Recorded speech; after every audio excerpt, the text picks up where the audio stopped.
ආයිබෝන් දරුවනේ. ඔන්න අපි 10 11 දරුවන්ගේ දවසන ප්‍රශ්නයක් වැඩසටහනේ 15 වෙනි ප්‍රශ්නය. අද අපේ ප්‍රශ්නේ බවට පත් වෙන පුතේ කාසි මගින් ඉතිහාසය හදාරන්නේ කෙසේද? කාසි මගින් ඉතිහාසය හදාරන්නේ කෙසේද කියන එක පිළිබඳව.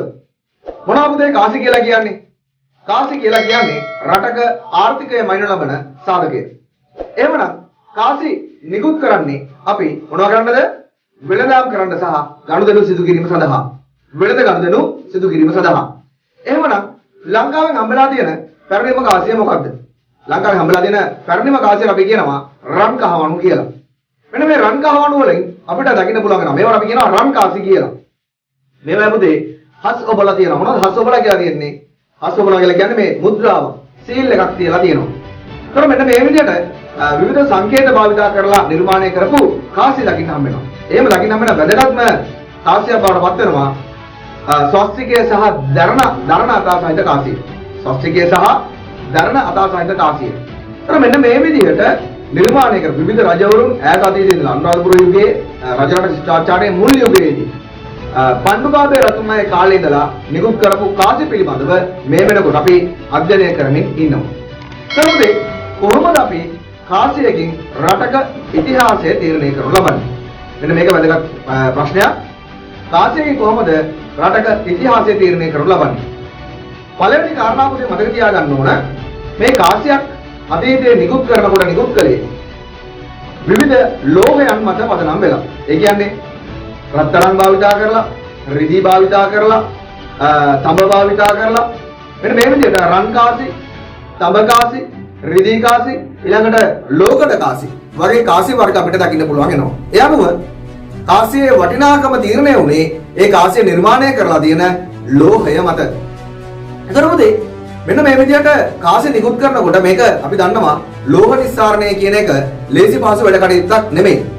ලෝහ නිස්සාරණය කරන්න ලොකු මහන්සියක් දරන්න ඕන. ඒතර මේ ලෝහ නිස්සාරණය කරන්න අපේ රටේ මොනවද තියෙන්න ඕනද? තාක්ෂණය තියෙන්න ඕන.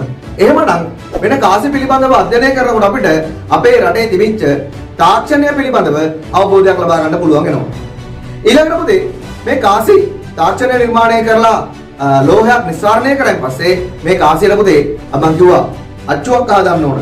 ඒතර මේ අච්චු නිර්මාණය කරන්නත් මේ කාසියට යම් සංකේත ටිකක් නිර්මාණය කරන්නත් අපි ගාව තාක්ෂණයක් තියෙන්න ඕන.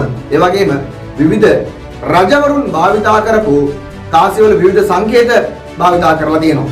ඒතර අපි දන්නවා කාබන් 14 පරීක්ෂණයට ලක් කරපුවාම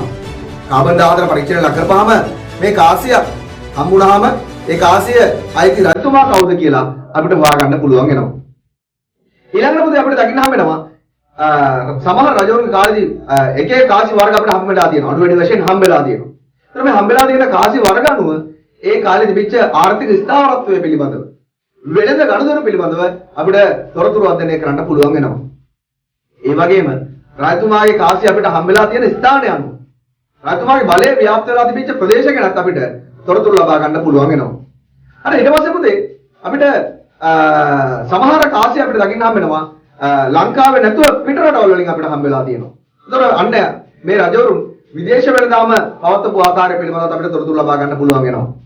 ඊළඟට විදේශ කාසි ලංකාවට හම්බෙලා තියෙනවා. ඒතකොට ඒ රටවල් වල කට්ටිය ලංකාවට ආපු එක පිළිබඳව අපිට තොරතුරු ලබා ගන්න පුළුවන් වෙනවා. ඒතර මෙන්න මේ විදිහට මේ කාසි පිළිබඳව අධ්‍යයනය කිරීමෙන් අපිට අපේ රටේ අතීතයේ තිබිච්ච වෙළඳ දියුණුව, වෙළඳ ආර්ථිකය, රජවරුන්ගේ දියුණුව, ඒ රජවරුන්ගේ කාලවලදී තිබිච්ච ආර්ථික දියුණුව මෙන්න මේ කරුණු කාරණා රසක් අපිට මේ කාසි අධ්‍යයනය කිරීම තුළින් තොරතුරු ලබා ගන්න පුළුවන් වෙනවා. අද වර්තමානයේ වෙනකොට පුතේ මේ කාසි පිළිබඳව හදාරන්න වෙනම විෂයක් නිර්මාණය වෙලා තියෙනවා. ඒ විෂයට අපි කියනවා නානක විද්‍යාව කියලා. නානක විද්‍යාව කියලා. එහෙමනම් වෙන කාසි පිළිබඳව හැදෑරීමෙන් අපිට ඉතිහාසය පිළිබඳව වැදගත් තොරතුරු රසක් එකතු කරගන්න පුළුවන් ආකාරයක් දකින්න පුළුවන් වෙනවා. එහෙමනම් දැන් ඔයගොල්ලෝ දන්නවා කාසි වලින් කොහොමද ඉතිහාසයක් ඉගෙන ගන්න කියලා. එහෙනම් අද ප්‍රශ්නයෙන් අපි නතර වෙනවා. ඊළඟ ප්‍රශ්නයෙන් අපි නැවතත් හමු වෙමු. අපි රාවණාගේ දරුවෝ.